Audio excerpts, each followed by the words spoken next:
25শে April ইতালিতে liberation day উপলক্ষে ছুটির দিন ছিল এবং এই দিন আমাকে আমার আন্টি, আমার বোন সারপ্রাইজ করার জন্য তারা চলে এসেছিল। তো সবাইকে নিয়ে আমরা একটা সুন্দর জায়গায় ঘুরতে এসেছি।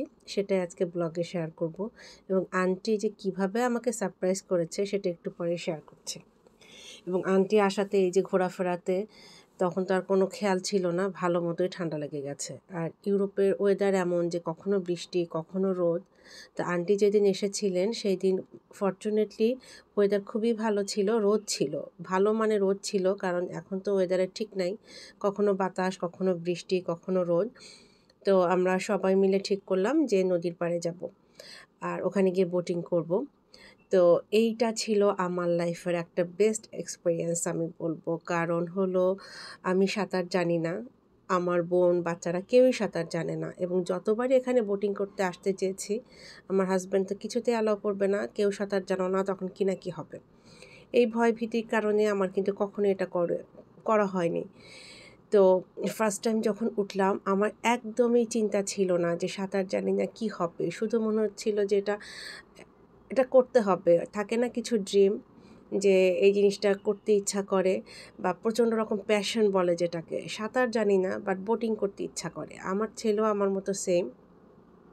তো যখন নাকি বোটে উঠলাম সেটার অনুভূতি যে কী ছিল এখন আমি ভয়েস ওভার দিচ্ছি এবং মনে হচ্ছে এখনও মনে হয় ওই টাইমটা আমি লিভ করছি, কী যে ভালো লেগেছে। ভয় যে পাইনি সেটা না, ভয় পেয়েছিলাম, কিন্তু তারপরও আনন্দের কাছে ভয়ের মাত্রাটা অনেক ক্ষীণ, অনেক কম।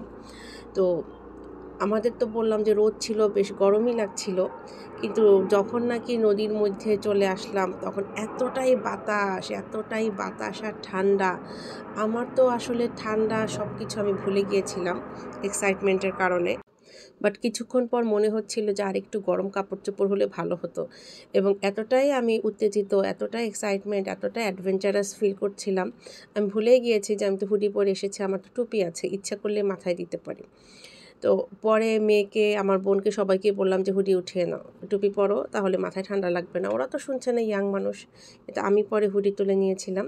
আর ফর্চুনেটলি আয়ান একটু কাভার আপ ছিল। তো আন্টি কীভাবে সারপ্রাইজ করলো সেটাই বলি। 25 তারিখে তো ছুটির দিন, অ্যালার্ম বন্ধ করে ঘুমিয়েছি, সকালে উঠতে হবে না, স্কুল নাই, কাজ নাই। তো হঠাৎ করে আন্টি একটা মিস কল দিল এবং মিস কল বেজে উঠে আবার সেটা বন্ধ হলো। মোবাইলটা নিয়ে দেখি আন্টির কল, তো এত সকালে তো আন্টির কল করার কথা না, আমি আবার ব্যাক করলাম।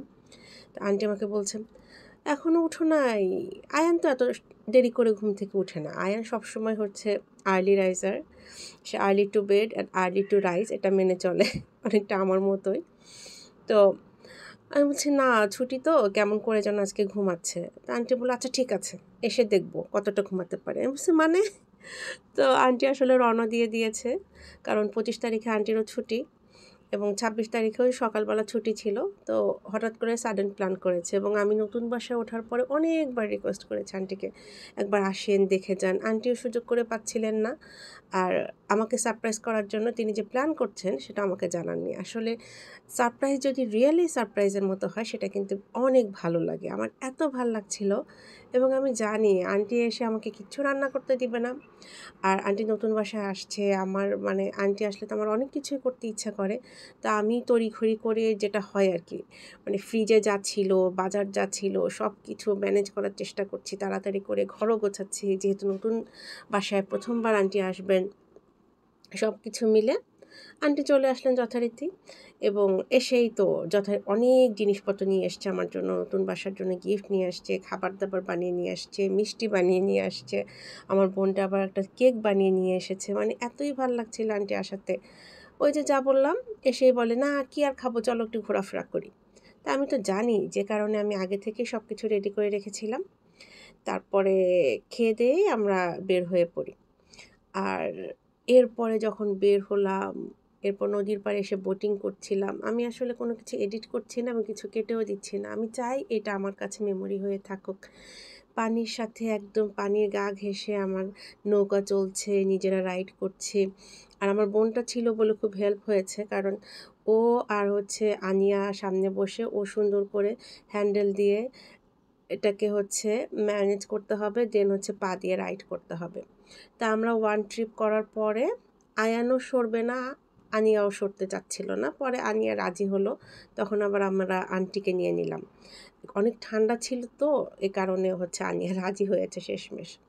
এরপর পেছন থেকে সামনে এসে আমি রাইড করছি, আমার বোন রাইড করছে, আন্টি বসলো পেছনে। এটা তো আরও চরম অ্যাডভেঞ্চারাস ছিল। এই সময় মনে হচ্ছিল যে সত্যি আমি বাতাসের সাথে উঠছি, পানি গা ঘেঁষে চলছি। উপরে নীলাকাশ, নিচে আমার এই যে সবুজ কালারের পানি, সবুজ নীল কালারের পানি, মানে কি যে একটা দৃশ্য চমৎকার, আর প্রচণ্ড বাতাস, সব মিলিয়ে মানে একেবারে বলে না যে মাদকতাপূর্ণ একটা অনুভূতি। আসলে এটা আমার মনে হয়েছে 100 কিছু কিছু ড্রিম থাকে যেটা করতে ইচ্ছা করে, অনেক সময় ইচ্ছা পূরণ হয়, অনেক সময় ইচ্ছা পূরণ হয় না। তো ফর্চুনেটলি এটা হয়েছে, এবং 100 হয়েছে। এরপর মনে হয় না যে না আরেকবার করার ইচ্ছা হবে বা আফসোস থাকলো, সেরকম না। একেবারেই মনে হয়েছে আমি তৃপ্ত, পরিপূর্ণ। প্রকৃতিতেও আমার সবসময় ভালো লাগে, বোটিং করা। তারপরে ২টা জিনিস আমার খুব ইচ্ছা ছিল। একটা হচ্ছে নদীতে এরকম বোটিং করা, সাঁতার যেহেতু পারি না। আর একটা হচ্ছে প্যারাশুট দিয়ে ওড়া। যদিও এটা এখনো পর্যন্ত এক্সপ্লোর করিনি, জানি না, এটা ইচ্ছা আছে। তো সামনের দিকে যখন এসে চালাচ্ছিলাম তখন তো অনেক ভালো লাগছে।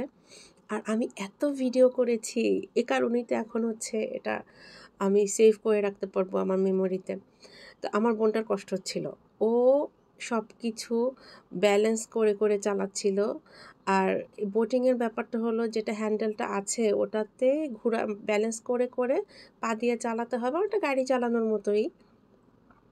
ব্যালেন্স করে তারপর আগাতে হবে বা পেছাতে হবে বা ঘুরতে হবে। তো আমি ছবি তোলায় যতক্ষণ ব্যস্ত থাকলাম ততক্ষণ ওর একটু কষ্ট হচ্ছিল। একা একা হ্যান্ডেল ধরে টানাটানি করা লাগছিল। কিন্তু আমি আসলে কেয়ার না করে আমি ছবি তুলে যাচ্ছি, এনজয় করে যাচ্ছি। আমি আসলে ফুল এনজয় করেছি। ওদের ঠান্ডা লাগছিল। তো আমি পরে হুডি তুলে দিয়ে সুন্দর করে এনজয় করলাম। তবে আমরা অনেক দূরে যাইনি, কারণ আমি আসলে একটু ভয় পাচ্ছিলাম। আমার বোন চাচ্ছিল যে সব দিকটা ঘুরি, সব দিকে দূরে যাই, কিন্তু আমি আসলে একটু তো ভীতি থাকেই। চাচ্ছিলাম না কোনো রকম ব্যাড এক্সপেরিয়েন্স হোক। ফুলফিল, একেবারে ফুল এন্টারটেইনমেন্ট যাকে বলে। আর প্রিয় মানুষদের সাথে প্রিয় জিনিসটা করার যে অনুভূতি, সেটা পরিপূর্ণভাবে আমি উপলব্ধি করেছি। I am feeling blessed, thanks to Allah and thanks for everything, আলহামদুলিল্লাহ। এরপর বোটিং শেষ করে আমরা আরও 2টো জায়গায় গিয়েছিলাম। তো ছুটির কারণে সেগুলি বন্ধ থাকার কারণে আমরা চলে এসেছি বাসায়। তো আন্টি তো বসে থাকার মানুষ না, তখনও সন্ধ্যা হয়নি পুরোপুরি। বলে চলো আমরা পিঠা বানাই। তো নকশি পিঠা টাইপের একটা পিঠা বানাচ্ছিলাম। তো আনিয়া আর আমার বোনও বসে গিয়েছে ডিজাইন করতে। এই মোমেন্টটা অনেক সুন্দর ছিল। নর্মালি আনিয়া কিন্তু কিচেন ওভাবে আসে না, বললেও বাচ্চা মানুষ তো, এন্টারটেনমেন্টের ব্যাপার না থাকলে তো ওরা আসে না। তো ওখানে আন্টি বানাচ্ছিল। তো ওরা দুজন হচ্ছে রেস করে কারটা বেশি সুন্দর ডিজাইন হয় এরকম বানাচ্ছিল। আনিয়াও বেশ অ্যাক্টিভ ছিল, বিভিন্ন শেপ দিচ্ছিল, অনেক সুন্দর সুন্দর ডিজাইন করছে। মানে এত ভাল লাগছিল, সময়টা যে কোত্থেকে যাচ্ছে। মানে আন্টি আসলে এরকমই হয়, আমি গেলে বা আন্টি আসলে, প্রিয় মানুষেরা কাছাকাছি থাকলে সময়টা এত সুন্দরভাবে কেটে যায়। তো এখন দেখছি আর মনে হচ্ছে যে 2টা দিন, একটা রাত আর একটা সকালবেলা কেমন করে যে কেটেছে, এত সুন্দরভাবে, এত সুন্দর কেটেছে আমার। এবং এই আমেজেই দেখা যাবে আমার 2-3টা সপ্তাহ বেশ ভালো যাবে। তো এই ছুটিতে আমার তেমন কোনো প্ল্যান ছিল না, ভালোই হয়েছে। আন্টি আসাতে সুন্দরভাবে সারপ্রাইজড হয়েছি, সুন্দর সময় কেটেছে আমার।